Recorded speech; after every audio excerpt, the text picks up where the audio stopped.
How's it going, everybody? It's your boy Demonadeth23, and in today's video we're going to be reviewing Resident Evil 3. But to preface this video, I just want to say a couple things.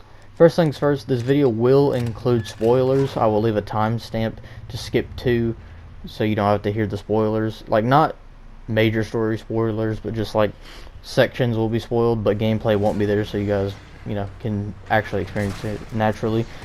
But yeah, the second preference is that I will be reviewing this version, which I played on the PS4. I have not played the PlayStation 1 version.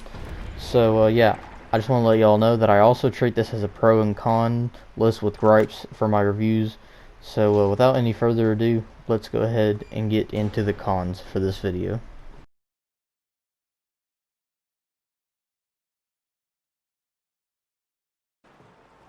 Alright, so con number one that I have on my list over here goes as this: Nemesis was not used enough. I don't think Nemesis was used enough. I think I only saw him like maybe 5 or 6 times. Not roaming the streets of Raccoon City, I'm just talking about the amount of times that we actually had a fight with, guns and him running around me. I just didn't think he was used enough, but I love Nemesis, which we will get to in my pros list. I just wish he was used a lot more. My second gripe, or not gripe, but my second con for this game is there's not enough areas to explore. So, to explain this point even further, there just wasn't enough areas to explore. Like, the first area of the game has you go into like a donut shop, a weapon shop, and that's kind of it. You go turn on the power to the subway system, and then you're right back to the subway system and you're leaving. Overall, I spent about like 40 minutes in the first hub area, and then I beat that section, and then we moved on to the other section of the game, and I was just like, man, what is this? But I just wish there was more areas to explore. And I read some reviews online that in the original Resident Evil 3 PlayStation 1 version that there was a lot more areas to explore, which I don't know why they cut out, but it is a remake. If this is what they envision, this is what they envision. My third con is that the defense section in the hospital is really boring.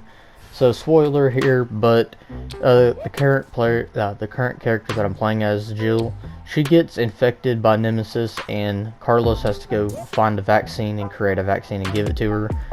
And so what you do is you put her down in the hospital, and you have your you have this character. His name is insert on here on the screen. But he's like, you need to defend this section while I find where you can get the vaccine material and all that stuff. And so basically we just put up a bunch of pillars and stuff like that, and zombies just kept coming in. And Carlos has like an M4 carbine from Modern Warfare 2 with no recoil, and Scavenger Pro, and you just absolutely light them up. And I thought it was really boring. I was just like, come on, man. Maybe it was because of the difficulty I was playing on. I was playing it on normal. But yeah. So my fourth con is that it was way too linear compared to Resident Evil's open puzzle feel. So in Resident Evil 2 Remake, you have the entire police station to go search, you have the basement to go search, you have floor 1, 2, 3, then you have the ground floor, which is where the police, they're parking their cars and stuff like that. And you can just explore the entire area, and I thought that was so awesome. But in this game, it's extremely linear. Like right here, as you see me leaving the tunnels, you don't go back to the tunnels. So, what the fuck is that? I don't know. I just thought, well, I do know. I just wish that there's more to this game. And there's Nemesis right there. This is like the 5th time you fight him. But yeah, linear experience compared to Resident Evil 2's open puzzle feel. Also, let's talk about the puzzles for a second. I read some reviews that they were a lot more simplified in this game compared to 2, which I completely agree. I've played both remakes, and I've seen some original gameplay. And yeah, the puzzles in this game are not that complex, and I'm perfectly fine with them not being complex, but I don't know why they took a lot of them out. Another thing this game did really wrong is that in the original you had scenarios where you can choose A and B, and they completely stripped that away, and I don't agree with that. But yeah. And so my last con for this game is that the last Nemesis fight was disappointing because he was a sitting duck and you shoot open holes that he was disposing of his goo. So basically Nemesis expands into this massive thing, and he sits on a wall and he shoots venomous poison at you. And if you're trying to pull these cores out, you basically get one shot and all that stuff.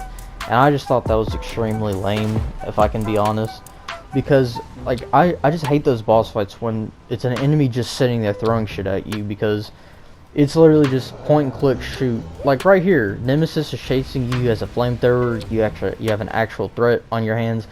But in that section, you literally just fucking shoot at a hole, and it's not engaging whatsoever, at least to me. Now, the big gun that you used to kill him, that was awesome, and I enjoyed that. And my last con of this is that this video was not worth, or sorry, not the video, but this game is not worth $60. It's just too damn short. I know that the playtime of the original game was like only 6 to 7 hours long, and I'm perfectly fine with that. But the Resident Evil 3 remake is only 5 to 6 hours long, and that's if you take your time and you explore everything. 6 hours, I mean, I get this is the shortest game in the franchise, but I mean, I beat the game in under 4 hours, and I beat the game in 3 hours and 57 minutes, and this is my first time ever playing the game. I don't know, not enough areas to explore, way too linear. I don't really think the puzzles were done that well. I don't like how they ended the Nemesis boss fight. It's not worth $60. And yeah, let's go ahead and talk about the pros of this game actually in our next section. Alright, welcome to the pro section of Resident Evil 3 Remake. So the first thing I do want to talk about is that I loved fighting Nemesis so much. So, you know, Nemesis is the main guy that you'll be fighting, and right here is the boss fight with him. I prefer Nemesis to Mr. X any day of the week, and I understand his fedora makes him an extremely compelling villain. But look at this guy. He's an absolute tank, and he looks awesome. I love his outfit. I love everything about him. I love how later in the game he infects zombies, and like you have to shoot them. I thought he was awesome. He's a great person to fight. His, like, besides the last fight that I mentioned, everything else by him is extremely awesome. My second pro is that Carlos was a great character. I wish he was expanded upon, as he was funny and fun to play as. Carlos is basically with the Umbrella Corporation, and he's a soldier, and so obviously soldiers are going to have more ammo and all that stuff. And I love playing as him. It was a complete opposite to Jill. Jill is, you know, she's very low on ammo, very low on supplies. But Carlos has an M4 carbine, and he's got a pistol, and he's got like health spray instead of getting the green herbs.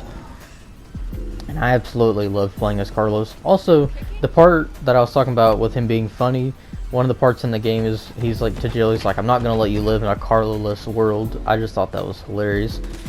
And yeah, I love Carlos, he's awesome. My third thing is that Jill is awesome. The main character that you play as in this game is Jill Valentine from the first game. And dude, she's awesome. I like her a lot more than Claire. I don't know, I just thought Claire was kind of weak compared to Jill. But I understand that Claire paved the way so Jill could walk on her 2 front feet. But yeah, I just love Jill. I like how they build her up. I love her dialogue. I thought she was a well-written character. I thought she was fun to play as. And yes. Fourth thing I'd like to say, I like the dodge feature compared to in Resident Evil 2. So in the Resident Evil 2 remake, there is no dodge feature. If you run into a zombie, you have like 3 options. Number 1, you can shoot them in the face and push them back, and if they fall on their back, then you can walk around them. The second option is to use a combat knife, and you can, you know, knife them, and that will stun them. Or the third option is to kill them, or the fourth option is to just get bitten and run away and use a health orb. And I absolutely hate that is even a thing in Resident Evil 2. Like, where the hell's the dodge feature? I hate that so much.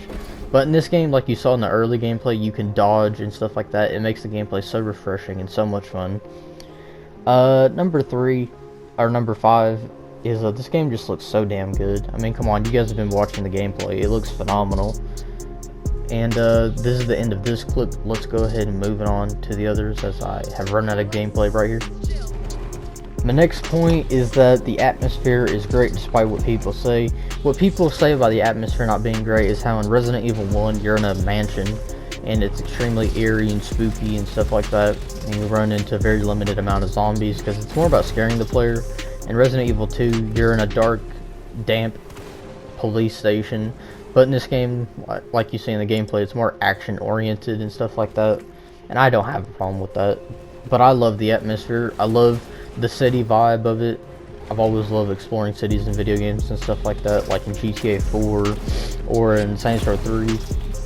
But yeah, the next point is I love the action in this game. It's a lot more action oriented, which is what most likely led to Resident Evil 4, 5, and 6 being more oriented than survival horror, but then 7 clutched and came through. And we'll speak about Resident Evil 8 one of these days. I just haven't had the money to get it just yet. But yeah, I love the action in this game. I love what it's going for. My next point is the gameplay was just awesome. One thing that I will give this game over 2 and 1, well not 1 but 2, that the replay value in this game is just, I think, a lot better. Because this game is kind of meant to be, speedrun. That's why there's an achievement saying beat the game in under 2 hours. But I absolutely love the gameplay. It was so fluent. The controls were awesome. I felt completely immersed. The game looks beautiful. And so my last point is that the hospital section was fun despite the defense section. So the defense section, whenever you have Jill laying there, you need to get her the vaccine. In the hospital section, you go through multiple floors to go find, all of this notes on how to get the vaccine and stuff like that. And you can get, I think, an additional weapon and all that. But yeah, the hospital section was probably my favorite part of the game besides the defense section. Just going through, getting all of the puzzles and stuff like that. I thought it was great. So here we go. Oh yeah, here I have more positive. Sorry about that. So the story was really good as well. I would say it's not as impactful as Resident Evil 1 or as good as Resident Evil 2, but for what it is, I love it. Yeah, Resident Evil 1 story is a lot of fun and the action is great in that game. Resident Evil 2 is obviously a lot better, but I still love it. And my last point is that fighting the Nemesis infecting zombies were a lot of fun. Basically, Nemesis, he has this ability where he can put these little eyeballs on zombies' heads, and you have to shoot them in that eye, and then you have to shoot them in the face again. And it made you conserve your ammo compared to what I'm doing now to Nemesis. And yeah, that's the end of my positives. Let's get into the gripes with this game. So my first gripe is that the game is just too damn short. Like I said, I beat it in under 4 hours in my first playthrough. But like I said, it is meant to be like, speedrun, and it has extreme accessibility. My second gripe is that Nemesis was not used enough. You only fight him about 6 times, and you only see him a couple times. I like him way more than Mr. X. Then again, that fedora is very convincing. And yeah, let's go ahead and go into my overall thesis of this game and wrap the review up. Overall, I love this game a lot, and I'm very excited to play it again someday. With all things considered, I don't think it's as impactful or as good as Resident Evil 2 or 1 Remake, but I would highly recommend this game to anybody who's a fan of horror or action, or just have never played a Resident Evil game before. If you're more horror oriented, I would definitely recommend Resident Evil 1, 2, 7. If you like action, 3, 5, and 6. And 8 to a degree. And 8 did a great job of blending them together, but there's just not enough horror in that game. But yeah, overall, I love this game a lot. I'm excited to play it again someday. Do not buy it for $60. It is not worth it. Buy it if it's on sale for $10 to $45. Then give it a purchase. So yeah, I love you, Resident Evil 3. I'm going to play you again someday. Overall, I'd give this game a purchase. And let a friend borrow it. So thank you guys for watching this video. I'll see you guys in the next video. Peace out.